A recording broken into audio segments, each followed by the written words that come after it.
नमस्कार, आज़ाद सिपाही में आपका स्वागत है। मैं हूं जूही सिंह। आज हम बात करेंगे देवप्रयाग के बारे में, जो कि हिंदुओं के सर्वश्रेष्ठ धार्मिक स्थलों में से एक है।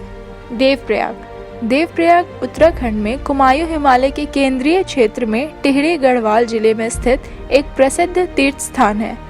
यह अलकनंदा तथा भगीरथी नदियों के संगम पर स्थित है। इसी संगम स्थल के बाद से नदी को गंगा के नाम से जाना जाता है। संगम स्थल पर स्थित होने के कारण तीर्थराज प्रयाग की भांति ही देवप्रयाग का भी धार्मिक महत्व अत्यधिक है। हिंदुओं के सर्वश्रेष्ठ धार्मिक स्थलों में से एक देवप्रयाग है। देवप्रयाग समुद्र के सतह से 830 मीटर की ऊंचाई पर स्थित है। इसका सबसे निकटतम शहर ऋषिकेश है, जो यहाँ से 70 किलोमीटर दूर है। यह स्थान उत्तराखंड राज्य के पंच प्रयागों में से एक माना जाता है। देवप्रयाग भगवान श्री राम से जुड़ा विशिष्ट तीर्थ है।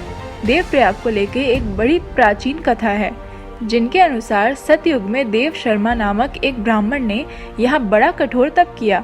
इससे प्रसन्न होकर भगवान विष्णु ने उसे वरदान दिया कि यह स्थान कालांतर में तुम्हारे नाम से प्रसिद्ध होगा। तभी से इसे देवप्रयाग कहा जाने लगा। देवप्रयाग अलकनंदा तथा भगीरथी नदियों के संगम पर स्थित है। इसी संगम स्थल के बाद इस नदी को गंगा के नाम से भी जाना जाता है। यहीं से दोनों नदियों की सम्मिलित धार गंगा कहलाती है।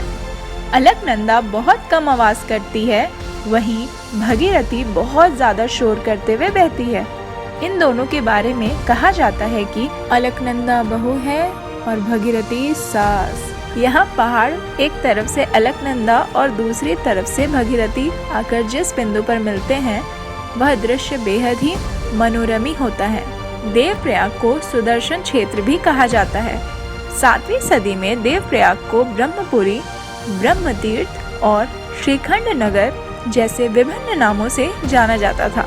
देवप्रयाग को उत्तराखंड के रत्न के रूप में भी जाना जाता है। त्रेता युग में रावण और उसके परिजनों का वध करने के पश्चात कुछ वर्ष अयोध्या में राज्य करके श्री राम ब्रह्म हत्या के दोष निवारण हेतु सीता जी और लक्ष्मण जी सहित देवप्रयाग में अलकनंदा और भगीरथी नदी के संगम पर तपस्या करने आए थे। केदार खंड में श्री राम का सीता जी और लक्ष्मण जी सहित देवप्रयाग पधारने का वर्णन मिलता है। माना जाता है कि देव शर्मा नामक एक हिंदू संत ने इस संगम स्थल पर कठिन तपस्या की थी, जिनके नाम पर इस स्थान का नाम देवप्रयाग पड़ा। देवप्रयाग के विषय में कहा जाता है कि जब राजा भगीरथ ने माँ गंगा को पृथ्वी पर आने को मना लिया, तो 33 करोड़ देवी देवता भी उनके साथ स्वर्ग से उतरे। तभी उन्होंने अपना आवास गंगा जी के जन्मभूमि देवप्रयाग में बनाया।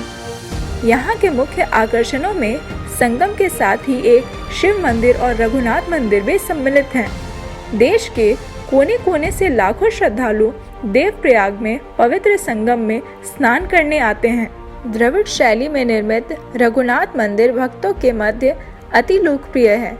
निकट ही स्थित डंडा नागराज मंदिर और चंद्रवंदनी मंदिर भी दर्शनीय हैं।